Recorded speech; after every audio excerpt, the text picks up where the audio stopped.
Supreme court ਦੇ ਵਿੱਚ ਕਿਸਾਨ ਅੰਦੋਲਨ ਨੂੰ ਲੈ ਕੇ ਅੱਜ ਫਿਰ ਤੋਂ ਸੁਣਵਾਈ ਹੋਈ, ਜਿਸ ਵਿੱਚ ਬੜੀਆਂ ਅਹਿਮ ਗੱਲਾਂ ਜਿਹੜੀਆਂ ਨੇ ਸੁਪਰੀਮ ਕੋਰਟ ਵੱਲੋਂ ਕਹੀਆਂ ਗਈਆਂ।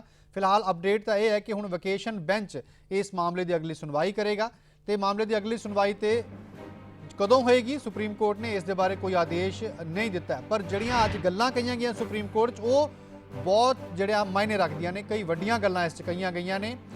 ਕਿਸਾਨ ਅੰਦੋਲਨ ਦੌਰਾਨ ਸੁਪਰੀਮ ਕੋਰਟ ਨੇ ਕੇਂਦਰ ਨੂੰ ਇੱਕ ਵੱਡਾ ਸਵਾਲ ਕੀਤਾ। ਸਵਾਲ ਪੁੱਛਿਆ ਸੁਪਰੀਮ ਕੋਰਟ ਨੇ ਕੇਂਦਰ ਸਰਕਾਰ ਨੂੰ ਕਿ ਜਦੋਂ ਤੱਕ ਮਾਮਲੇ ਦੀ ਸੁਣਵਾਈ ਪੂਰੀ ਨਹੀਂ ਹੋ ਜਾਂਦੀ ਕੀ ਤੁਸੀਂ ਕਾਨੂੰਨ ਲਾਗੂ ਕਰਨ ਤੋਂ ਰੋਕ ਸਕਦੇ ਹੋ, ਕੀ ਕਾਨੂੰਨ ਲਾਗੂ ਨਾ ਕਰਨ ਦਾ ਭਰੋਸਾ ਦੇ ਸਕਦੇ ਹੋ ਜਦੋਂ ਤੱਕ ਇਹ ਮਾਮਲੇ ਦੀ ਸੁਣਵਾਈ ਪੂਰੀ ਨਹੀਂ ਹੁੰਦੀ। ਐਡਵੋਕੇਟ ਜਨਰਲ ਜਿਹੜੇ ਸਰਕਾਰ ਵੱਲੋਂ ਪੇਸ਼ ਹੁੰਦੇ ਨੇ ਉਹਨਾਂ ਨੇ ਕਿਹਾ ਕਿ ਸਰਕਾਰ ਨਾਲ ਚਰਚਾ ਕਰਕੇ ਜਵਾਬ ਦੇਵਾਂਗੇ, ਜਾਣਕਾਰੀ ਦੇਵਾਂਗੇ। ਸਹਿਮਤੀ ਉਹਨਾਂ ਨੇ ਨਹੀਂ ਦਿੱਤੀ ਹੈ। ਉਹਨਾਂ ਨੇ ਇਹ ਵੀ ਕਿਹਾ ਕਿ ਜੇਕਰ ਅਸੀਂ ਕਾਨੂੰਨ ਤੇ ਰੋਕ ਲਾਤੀ ਤਾਂ ਕਿਸਾਨ ਚਰਚਾ ਹੀ ਨਹੀਂ ਕਰਨਗੇ। ਉਹਨਾਂ ਨੂੰ ਲੱਗੇਗਾ ਕਿ ਕਿਸਾਨ ਤੇ ਰੋਕ ਲੱਗ ਗਈ ਹੈ ਤੇ ਉਹ ਚਰਚਾ ਨਹੀਂ ਕਰਨਗੇ। ਇਹ ਸਰਕਾਰ ਦਾ ਤਰਕ ਹੈ।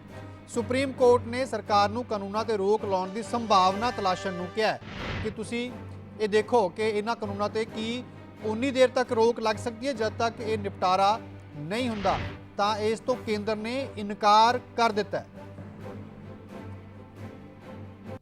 ਕੀ ਕੁਝ ਹੋਇਆ ਤੁਹਾਨੂੰ ਸਮਝਾਉਂਦੇ ਹਾਂ। ਕਿਸਾਨ ਅੰਦੋਲਨ ਦੌਰਾਨ ਸੁਪਰੀਮ ਕੋਰਟ ਨੇ ਕੇਂਦਰ ਨੂੰ ਇਹ ਵੱਡਾ ਸਵਾਲ ਪੁੱਛਿਆ। ਸਵਾਲ ਇਹ ਪੁੱਛਿਆ ਗਿਆ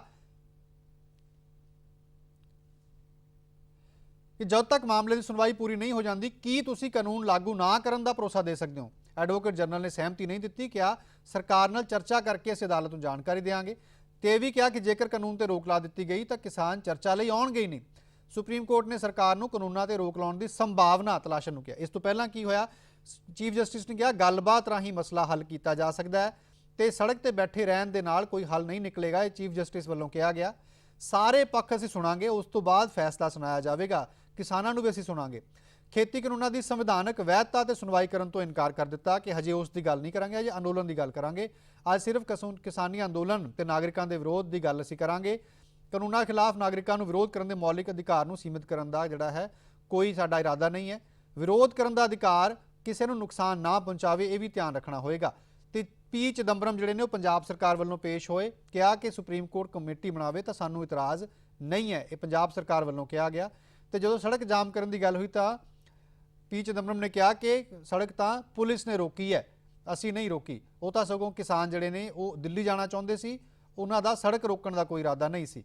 ਤੇ ਇਹ ਵੱਡਾ ਸਵਾਲ ਜਿਹੜਾ ਕੀਤਾ ਗਿਆ। ਇਹ ਜਿਹੜੀਆਂ ਅਹਿਮ ਗੱਲਾਂ ਅੱਜ ਸੁਪਰੀਮ ਕੋਰਟ ਦੇ ਵਿੱਚ ਕਹੀਆਂ ਗਈਆਂ।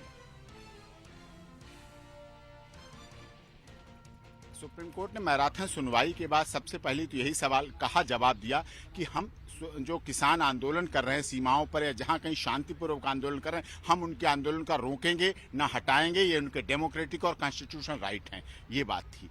और दूसरी बात उन्होंने जो सबसे बड़ी बात यह कही, अटॉर्नी जनरल ऑफ इंडिया को जब मेरी आर्गूमेंट के बाद कहा तो उन्होंने कहा कि अटॉर्नी जनरल ऑफ इंडिया से पूछा कि क्या आप हमें कोर्ट को एश्योर कर सकते हैं कि इन तीनों कानूनों का इम्प्लीमेंटेशन तब तक नहीं होगा जब तक सारी यूनियन सारे किसान सब बैठ के बात ना कर लें, सब मिलके सरकार और उसका समाधान ना निकल आए, तब तक आप हमें एश्योर कीजिए जिससे कि आगे की शांति बनी रखे। और इस पर court attorney general of India ने कहा हम इस पर आपको बताएंगे, सरकार से बात करके हम इस पर आगे इन्फॉर्मेशन देंगे। सुप्रीम कोर्ट ने सद्भावना पूर्वक बात की, हमारी बात को सुना, पूरी तरह से घंटों हमारी बात को सुना और उस पर विचार करने के बाद ही मांगा। हमारे लिए रिलीफ है ये कि कोर्ट ने कहा कि आप इस पर दीजिए कि आप इम्प्लीमेंटेशन नहीं करेंगे, स्टे करें हम इस बात को।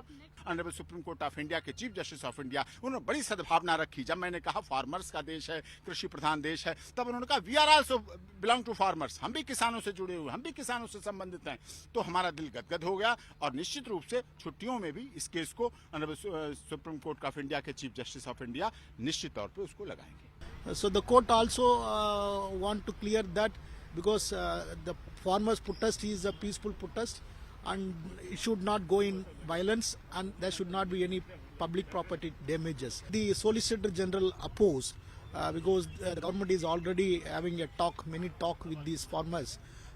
But the court replied that your negotiations already failed. Again, if you go for negotiations, farmers say no, we won't agree.